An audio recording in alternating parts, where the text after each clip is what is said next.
1907년은 아주 놀라운 해입니다. 대부흥운동이 대한민국 땅에서 일어난 해이거든요. 근데 대부흥이 일어난 핵심이 뭐냐? 회개에 있습니다. 1907년 정초 평양 장대인 교회당에 1000여 명의 성도들이 모였습니다. 이때 한 분이 일어나가지고 자기가 선교사에게 악감을 가지고 있었다고, 미워하는 죄를 범하였다고, 내가 회개한다고 이렇게 자백하는 일이 일어나요. 이때 이제 성령께서 역사하시는 거예요. 선교사도 일어나서 나의 아버지라는 말로 기도를 시작하는데 좌중에 이상한 흥분이 감돌기 시작을 합니다. 그리고 여기저기서 죄의 고백들이 터져 나오기 시작을 합니다. 집회가 밤 8시에 시작이 됐는데 새벽 5시까지 이어져요. 9시간 동안 이 집회가 계속 이어진 거예요.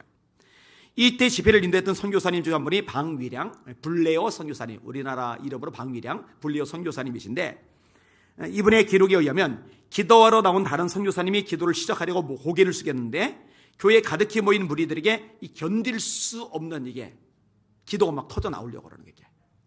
대표 기도를 할 때는 원래 회중은 잠잠히 있어야 되는데 앞에서 선교사님이 대표 기도를 해야 되는데 회중이 막 이게 터져 나오려고 하는 거예요. 이걸 영적으로 느낀 선교사님이 이렇게 이야기를 합니다. 여러분들이 그와 같이 기도하기를 원한다면 우리 다 같이 통성으로 기도합시다. 와 하고 일어났는데 이게 우리 한국의 통성 기도의 시작입니다. 이게 성령의 강권적인 역사로 자발적으로 나오게 된 겁니다. 방일영 선교사님의 증언입니다. 이 통성기도와 이 울음바다 이어 간증이 시작되는데 그 기도 인도하러 나왔던 선교사의 요리사로 일하는 청년이 일어나서 목사님, 저는 어떻게 했으면 좋겠습니까? 저는 목사님과 같이 살면서도 늘 목사님 댁에 물건을 훔쳐왔습니다 하더니 쓰러져 흐느껴 울었으며 온 회중도 울음을 터뜨리며 죄를 고백했다. 이렇게 기록이 됩니다. 집회 8일째는요, 길선주 장로님이 회중 앞에서 자기의 수치스러운 죄를 공개적으로 회개를 합니다. 나는 아간입니다.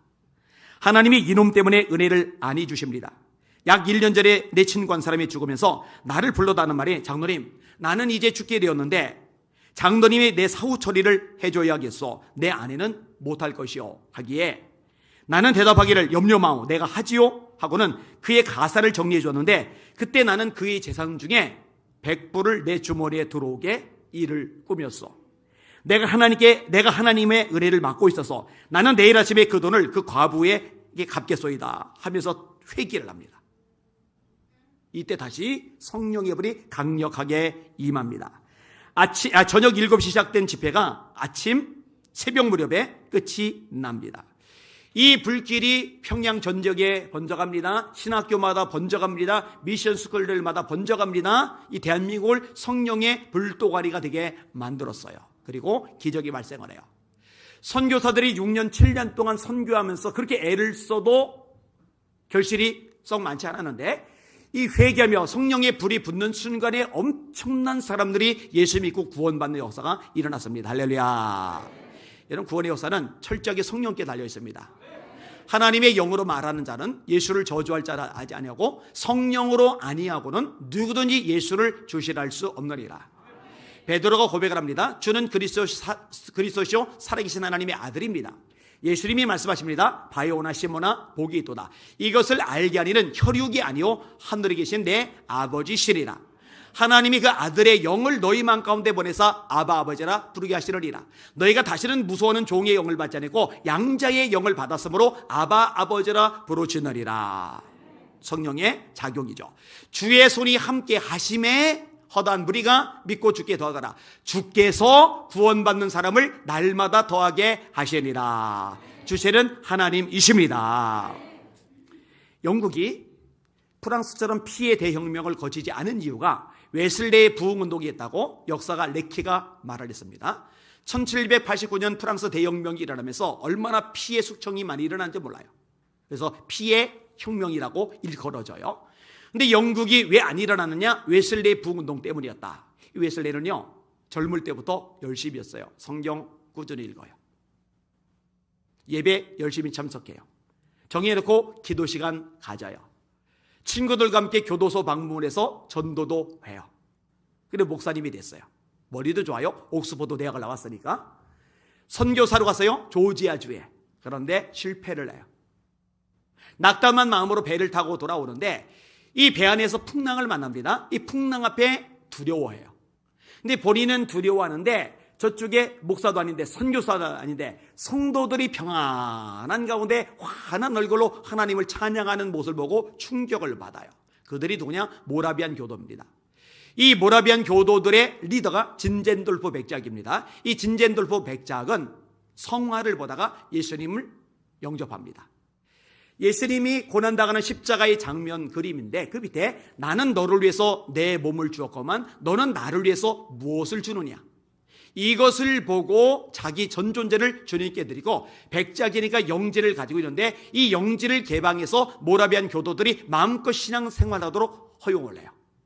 이 모라비안 교도들이 얼마나 성령이 충만하냐면요, 100년 동안 기도의 불이 안 꺼졌답니다. 4명 중에 1명꼴이 선교사로 나갔답니다. 여러분, 4명 중에 1명꼴 선교사로 나가면 교인이 100명이면 25명이 선교사인 거예요. 교인이 1000명이면 250명이 선교사인 거예요. 그러니까 진짜 성령 충만한 공동체 교회인 거죠. 그러니 풍랑 앞에서도 담대한 거죠. 이 모라비안 교도 중에 하나인 피터 벨러하고 웨슬리하고 대화를 나눕니다. 피터 벨러가 물어요. 예수가 당신의 구주인 것을 믿습니까? 아니, 목사한테 그걸 물어요? 아니, 선교사한테 그걸 물어요? 잘 물어본 거예요. 웨슬리가 대답을 합니다.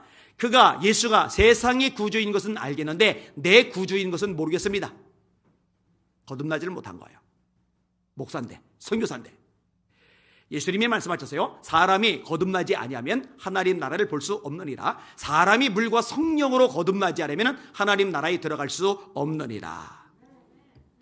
이런 웨슬리가 1738년 5월 24일 날 올더스게이트 거리를 지나가는데 누군가가 마틴 루터의 로마서 주석 서문을 읽어요. 마틴 루터가 종교개혁을 일으켰죠. 1517년 비텐베르크 성문에 95개조 방반문을 걸잖아요. 레오 10세가 성베드로 성당을 짓다가 돈이 딸리니까 면죄부를 돈 받고 팔았어요. 이 면죄부를 사면 돈이 떨어진 순간 네 부모, 형제, 친구들, 친척들이 연옥에서 불구덩이에서 고생하다가 천국으로 올라간다 라는 회개망측한 짓을 가톨릭이 저지를 때 웨슬리가 아니다. 구원은 면죄부 사는 것으로 받지 못한다. 구원은 오직 믿음으로 받는다. 이신칭의, 이신득의 이 기독교의 진리를 선포를 했잖아요. 이것을 정립한 책이 로마서란 말이에요. 로마서 주석이란 말이에요. 그 로마서 주석의 서문을 읽으니 거기에 믿음으로 말미암는 구원의 진리가 담겨져 있는 거예요. 이 이야기를 듣는 순간에 웨슬리가 그리스도만을 의지하게 됩니다. 할렐루야. 그리고 본인이 변화된 거예요. 변화된 다음에 교회를 보니까 이전에는 교회당에 모이는 사람이 전부 구원받은 사람, 전부 천국 갈 사람, 전부 다 거듭난 사람인 줄 알았는데 아닌 거예요. 대다수의 사람들이 구원 못 받은 거예요. 거듭나지 않은 거예요. 인생의 주인이 하나님이 아니에요. 자신이에요. 인생의 주인이 하나님이 아니에요. 물질이에요. 인생의 주인이 하나님이 아니에요. 자기 나름대로의 생각, 계획, 주장, 사상, 자식이에요.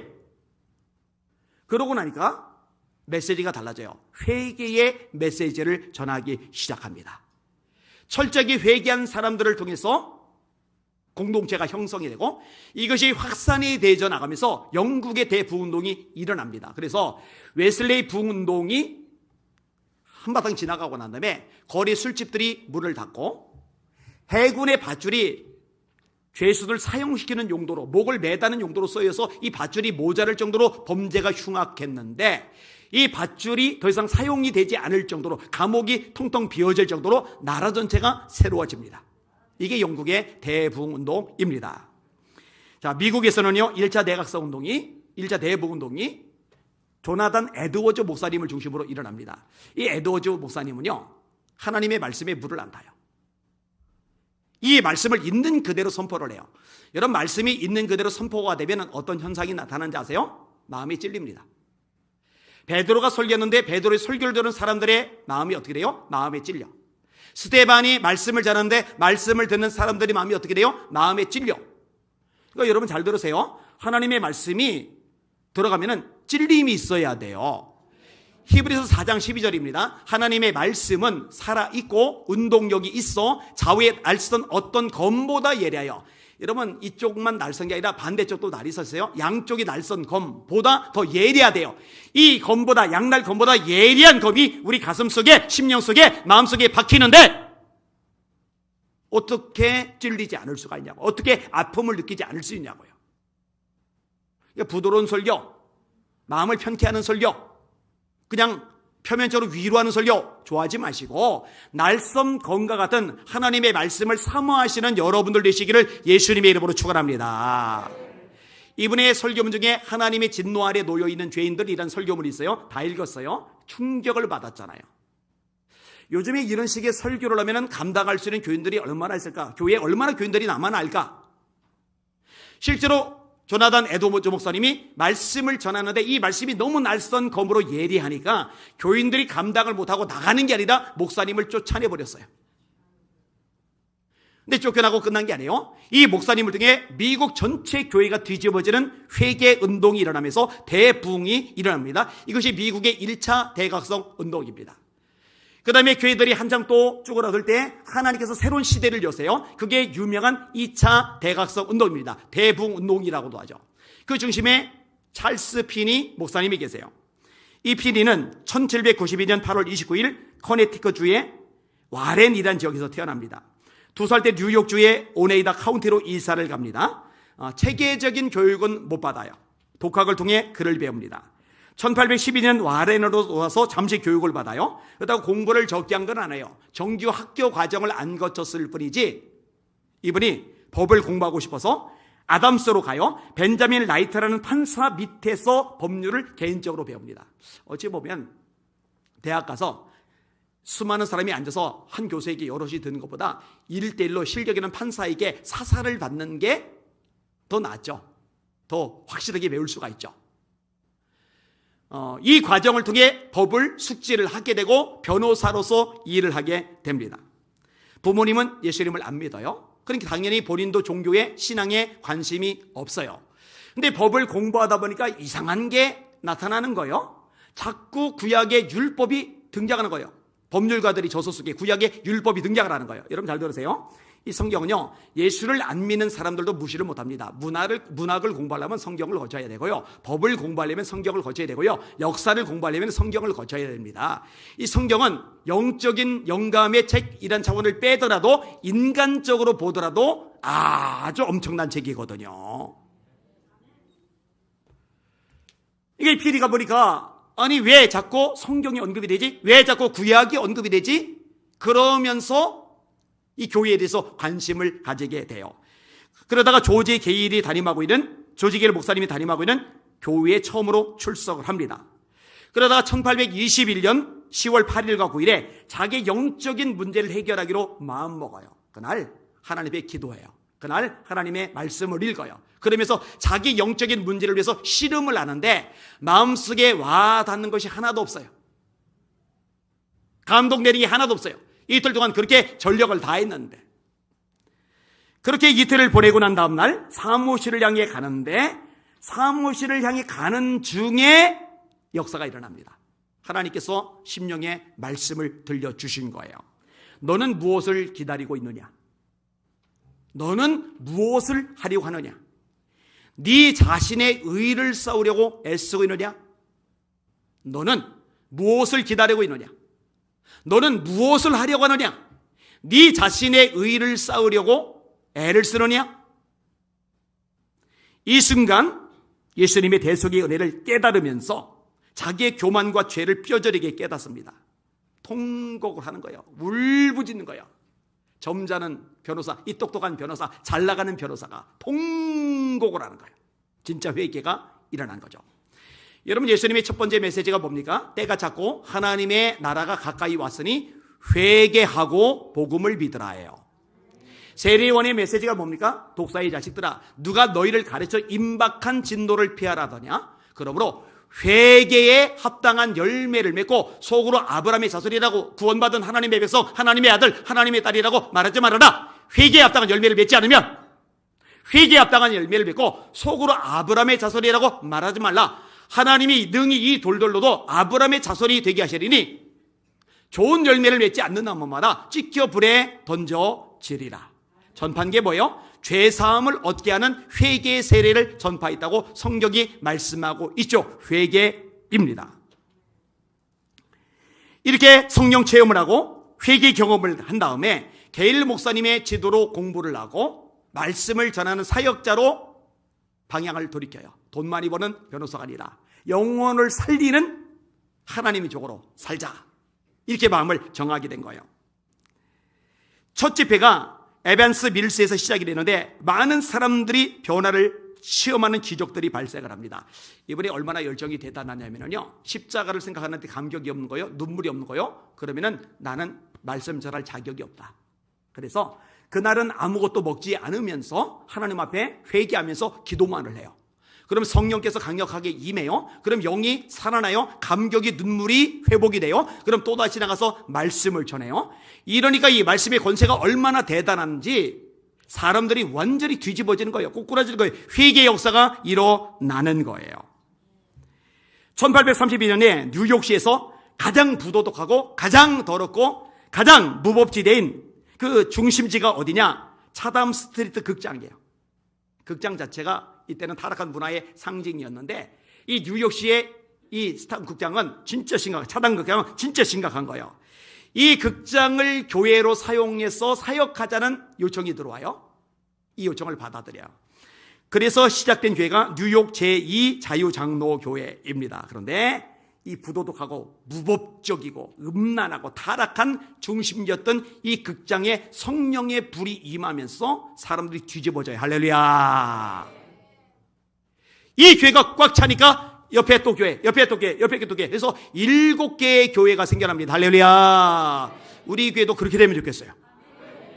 거기다가 아니에요, 미국 전역에 성령의 바람이 번져나가면서 나라 전체가 뒤집어지기 시작을 합니다. 핵심 메시지가 뭐였다고요? 회개입니다. 여러분, 대한민국이 복을 많이 받았어요. 세계 12위의 경제 대국입니다. 그리고 등수는 12위지만 제가 미국도 가보고 일본도 가보고 잘 사는 나라들도 많이 가봤는데요, 대한민국처럼 시스템이 잘 되고 의료 시스템이 잘 돼 있는 나라가 없어요. 보험도 마찬가지예요. 교통도 마찬가지예요. 통신도 마찬가지예요. 택배 같은 거 있죠, 이 물건 사고 파는 거, 이런 것도요 대한민국 따라갈 데가 없고요. 그 다음에 서비스 있죠, 은행 보험에서 보험 같은 거, 이게 세계 최고 수준입니다. 진짜로 정말 잘 살아요. 그런데요, 대한민국이 이렇게 잘 사는 나라가 된 거는요 전적으로 하나님의 축복이요 하나님의 은혜입니다. 1910년대에 나라를 잃었어요. 1948년도에 독립을 맞이했어요. 근데 2년 만에 1950년 6월 25일에 북한이 쳐들어서 6.25가 일어납니다. 나라가 초토화가 돼요. 자, 이때 383이 갈라졌죠. 북한은 시시탐탐 노리고 있죠. 남한은 자원도 없어요. 북한은 자원이 많아요. 게다가 히토류도 북한에 다 있어요. 이 히토류는 반도체를 만드는데 굉장히 중요한 그런 광물인데 이게 엄청난 돈이 되거든요. 남한에는 하나도 없고 북한에 죄다 묻혀 있는 거예요. 산업시설, 전기시설, 경제발전시설 전부 다 북한에 있었어요. 남한은 북한보다 못 살아요. 그리고 6.25까지 거쳤기 때문에 남한이 초토화됐잖아요. 남에서 북한까지 박살낸 게 아니라 북한에서 서울 아래쪽 충청도까지 박살내고 부산만 남았기 때문에 완전히 초토화가 된 상황이잖아요. 게다가 열강들이 주변에 있죠. 필리핀보다 못 살아요. 태국보다 캄보디아보다 못 살아요. 세계 가장 못 사는 나라 중에 하나예요. 그런데 이 나라에 교회들이 왕성해지는 거예요. 이 교회들이 얼마나 뜨거웠냐면 새벽기도. 여러분, 새벽기도 합시다. 새벽기도 합시다. 일주일에 한 번이라도 새벽기도 합시다. 1시간 반 걸어가서 새벽 예배 드리고 돌아와서 자녀를 축복기도 하고 일 나가고 한 밤에 파김치돼서 돌아왔는데 그 몸 기어이 깨어서 또다시 새벽기도 가고, 이게 우리 할머니들 모습이었거든요. 얼마나 기도가 뜨거웠어요. 새벽기도, 철야기도, 작정기도, 금식기도, 산기도, 산마다 얼마나 기도 소리가 많이 퍼졌는지 몰라요. 성령의 불이 강력했어요. 신의 은사들이 나타났어요. 방언들이 터져 나와요. 각약 은사들이 쏟아져 나왔어요. 그리고 힘이 생기면서 선교사를 보내기 시작하는데 10만 명의 선교사를 소원하기까지 했었죠. 세계 두 번째로 선교사를 많이 보내는 나라, 미국 다음. 인구 비례로 따지면 미국을 한참 능가해버리죠.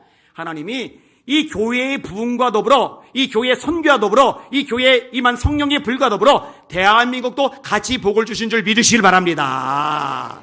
우리가 잘난 게 아니에요. 자, 그런데 등이 따스워요. 배가 불러요. 그러니까 현대 교회들이 기도를 안 해요. 제가 전국 다 돌아다니잖아요. 진짜 성령의 불이 활활 타오르는 교회가 얼마나 될 것 같아요? 교회들 기도 안 합니다. 교인들 기도 안 합니다. 제가 수없이 강조하죠. 아파도 기도하라고, 바빠도 기도하라고, 밥은 못 먹어도 기도하라고, 직장은 못 가도 기도하더라고. 기도하지 않으면 난 죽는다 생각하고 기도하라고. 1시간 기도는 신앙을 겨우 유지하는 상태에 1시간 기도도 안 하면 여러분 일주일 내내 하나님 생각 안 합니다. 보혈 생각 안 합니다. 영혼권 생각 안 합니다. 세계선교 관심 없어요. 이 대한민국의 영적인 상태에 아무 개념이 없어요. 그냥 하루 종일 바쁘게 정신없게 친구들과 직장에서 여기저기 볼일 보고 지나다가 예배 드릴 때 반딱 하나님 생각 나는 거예요. 성령이 임해야 하나님에 대한 생각도, 교회에 대한 생각도, 선교에 대한 생각도, 하나님의 나라에 대한 생각도 계속 우리 속에 샘솟아 솟아나는 줄 깨달으시길 바랍니다. 너희가 그리스도와 함께 다시 살리심을 받았으면 위의 것을 찾아라. 거기는 그리스도께서 하나님 보호자 우편에 앉아 계시느니라.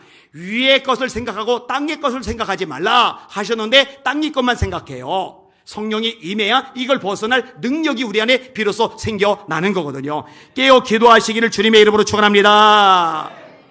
한국교회 지금 큰일 났다니까요. 거기다가네요, 배교까지예요. WCC, NCK, 다중계도 구원이 있다. 예수 말고도, 십자가 피 말고도 구원이 있다. 이러니 하나님이 대한민국을 내버려 두시겠느냐고요. 잘 들으세요. 성경의 메시지는 명확합니다. 하나님의 백성들이 말씀에 바로 서지 못하잖아요. 죄 가운데 빠져 있잖아요. 그러면은 하나님께서 징계 회초리를 드시는데 이 징계 회초리 중에 하나가 뭐냐? 전염병입니다. 또 징계 회초리 중에 하나가 뭐냐? 전쟁입니다. 징계 회초리 중에 또 하나가 뭐냐? 악한 지도자를 세우는 겁니다. 여러분, 단순히 정권 교체로 될 문제가 아니에요. 사람을 세우고 폐하시는 분은 하나님이시라는 거 믿으시면 아멘.